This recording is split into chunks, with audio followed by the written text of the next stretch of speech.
धारचूला के जुम्मा को जोड़ने वाले मार्ग के क्षतिग्रस्त होने से ग्रामीणों को कई तरह की परेशानियों का सामना करना पड़ रहा है। ग्रामीणों ने क्षतिग्रस्त हुई सड़क को शीघ्र सही किए जाने की मांग की है। मांग पर गौर नहीं किए जाने पर उन्होंने आंदोलन की चेतावनी दी है।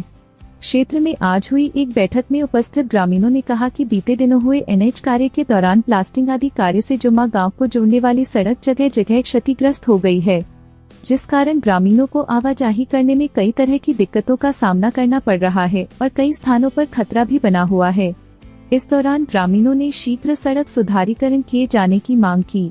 ग्रामीणों ने शीघ्र कार्रवाई नहीं होने पर आंदोलन की चेतावनी दी है। बीती रात अराजक तत्वों ने 1 दर्जन से अधिक वाहनों को क्षतिग्रस्त कर दिया, जिससे वाहन स्वामियों को खासा नुकसान हुआ है। गुस्साए ग्रामीणों ने पुलिस को सूचना देकर शीघ्र अराजक तत्वों के खिलाफ कार्रवाई किए जाने की मांग की है। पिथौरागढ़ जिला मुख्यालय के निकट एंचोली सिवनी मार्ग पर बीती रात अराजक तत्वों ने 1 दर्जन से अधिक वाहनों को क्षतिग्रस्त कर दिया। ग्रामीणों ने बताया कि अराजक तत्वों द्वारा खटकिनी सड़क किनारे लगी सोलर स्ट्रीट लाइट व धारी के लटेश्वर मंदिर में रखे दान पात्र को भी नुकसान पहुंचाकर चोरी की गई है। मामले को लेकर ग्रामीणों ने इसकी सूचना जिला पंचायत उपाध्यक्ष कोमल मेहता को दी। जिला पंचायत उपाध्यक्ष कोमल मेहता द्वारा पुलिस को सूचना देने के बाद मौके पर पहुंची पुलिस ने जांच शुरू कर दी। वाहनों, सोलर लाइट को क्षतिग्रस्त किए जाने व मंदिर में चोरी को लेकर ग्रामीणों में खासा आक्रोश व्याप्त है। ग्रामीणों ने शीघ्र मामले के खुलासे व अराजक तत्वों के खिलाफ सख्त कार्रवाई किए जाने की मांग की है। नाबालिग किशोरी से सामूहिक दुष्कर्म करने वालों 5 आरोपियों धर्मेंद्र कुमार निवासी ग्राम बंजारावाला हरिद्वार उम्र 32 वर्ष, देवेंद्र निवासी चूडियाला भगवानपुर हरिद्वार उम्र 52 वर्ष, रवि कुमार निवासी ग्राम सिला जिला फर्रुखाबाद उम्र 34 वर्ष, राजपाल निवासी बंजारवाला ग्रांट हरिद्वार उम्र 57 वर्ष व राजेश कुमार सोनकर निवासी माजरा पटेल नगर उम्र 38 वर्ष को पुलिस ने हिरासत में ले लिया, जिसमें 2 बस चालक, 1 परिचालक, 1 कैशियर व 1 सफाई कर्मचारी बताया जा रहा है।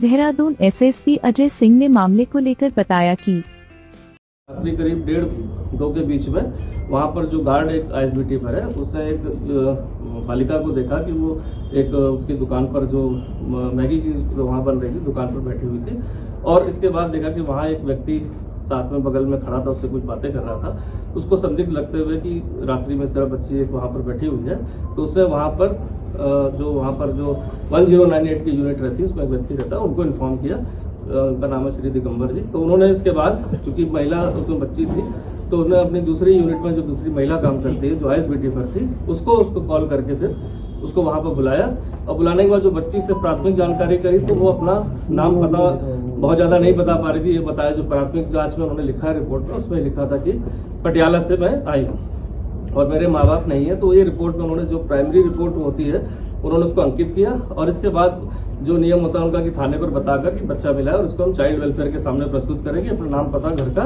नहीं बता पा रही ठीक से और कुछ मानसिक रूप से परेशान लग रही है, तो इसको हम वहां पर काउंसलिंग करके और आपको सूचित करेंगे जो एकदम एसओपी के अनुसार था। इसके उपरांत जब उसको वहां पर 3:30 बजे के बाद ये सारी प्रक्रिया करके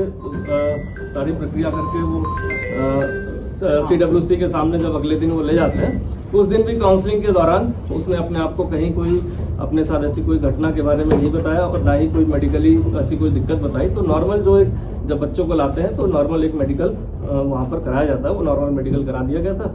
और इसके बाद घर का नाम पता, कभी मुरादाबाद, कभी दिल्ली जाना और कभी पटियाला जाना, और कभी अपने माँ बाप को कोरोना के दौरान उनकी डेथ हो जाना या बचपन में ही डेथ हो जाना, और इस तरह अपने भाई और जो घर में परिवार के लोग हैं उनका भी एग्जैक्ट कुछ नाम पता नहीं था।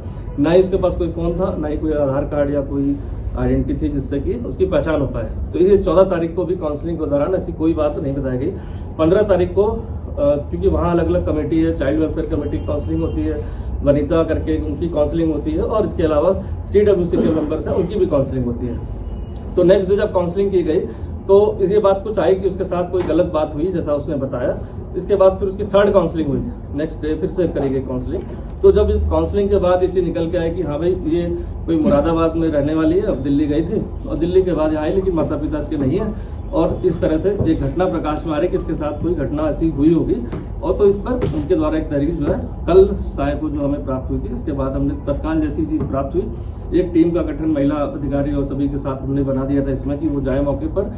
चूंकि घटना स्थल भी बहुत ज्यादा स्पष्ट नहीं था, लेकिन आईएसबीटी से चूंकि वो मिली थी वहां से, इसलिए आईएसबीटी से हमने कैमरे को खंगालना शुरू किया। तो बहुत सारी हमें फुटेज मिली, जिस फुटेज में बालिका आराम से वहां जगह बैठी हुई मिली। इसके बाद एक व्यक्ति वहां पर घूमता दिखाई दिया बगल में, और इसके बाद गार्ड ने जो सूचना दी तो वो करोबरेट हो गई थी हमारी पूरी घटनाक्रम की। इस तरह से घटनाक्रम हुआ है। तब जब वो सस्पेक्ट को जब हमारी महिला इंस्पेक्टर द्वारा विस्तार से लड़की से पूछा गया तो उसके द्वारा ऐसा बताया गया कि 5 लोग के साथ ने अलग अलग समय में उसके साथ गलत वो काम किया है।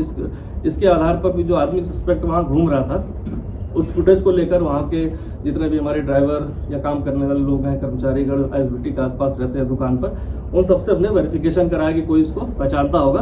तब उसकी शिनाख्त हुई कि वो भगवानपुर एक ड्राइवर है, जो एक बस का नंबर दिया कि इस बस का ड्राइवर है और ये भगवानपुर में मूल रूप से रहने वाला है और आज अवकाश पर है, उसकी ड्यूटी ऑफ है और वो अपने घर गया होगा।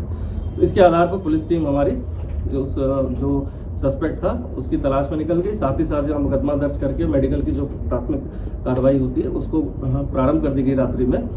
और इस तरह से जब पहले सस्पेक्ट को पकड़ा गया तो उससे पूछताछ में फिर दूसरे का नाम, तीसरे का नाम, इस तरह 5 लोग इसमें टोटल जो है प्रकाश में है, जिसमें 2 ड्राइवर हैं, एक इसमें सरकारी कर्मचारी का ड्राइवर है, साथ ही साथ एक उसमें क्लीनर है और एक सफाई जो बस की करता है। इस तरह से इन्वॉल्व थे वो सारे लोग, एक ही उसमें इन्वॉल्व थे। और एक उसमें कैशियर है जो जहां पर कैश का पैसा जमा करके हिसाब किताब किया जाता है। तो समस्त घटनाक्रम में अभी तक जो जानकारी मिली कि दिल्ली और इसके बीच में बस चलती है, दिल्ली और देहरादून के बीच में, और कश्मीरी गेट पर ये लड़की वहां पर घूमते हुए मिली थी, जिससे ड्राइवर की कुछ बात हुई और इसके बाद उनके साथ उस बस में बैठ के यहाँ पर आ गई थी और इसके बाद इसके साथ एक घटनाक्रम हुआ। तो अभी तक जितनी चीजें आई हैं, अभी तक इतने कम समय में जो जितना प्रयास हो सकता था, 5 लोग जो आइडेंटिफाइड कर लिए गए, एक पूछताछ के बाद 5 को हिरासत में ले लिया गया। बाकी जो फील्ड यूनिट हमारी जो एफएसएल की टीम है उसको भी रात्रि में बुलाकर हमने बस के जो भी अगर कोई सैंपल वगैरह एफएसएल से तो वो कलेक्ट करा लिए गए। नियमित समाचार सुनने के लिए हमारे चैनल को लाइक, शेयर एवं सब्सक्राइब जरूर करें। धन्यवाद।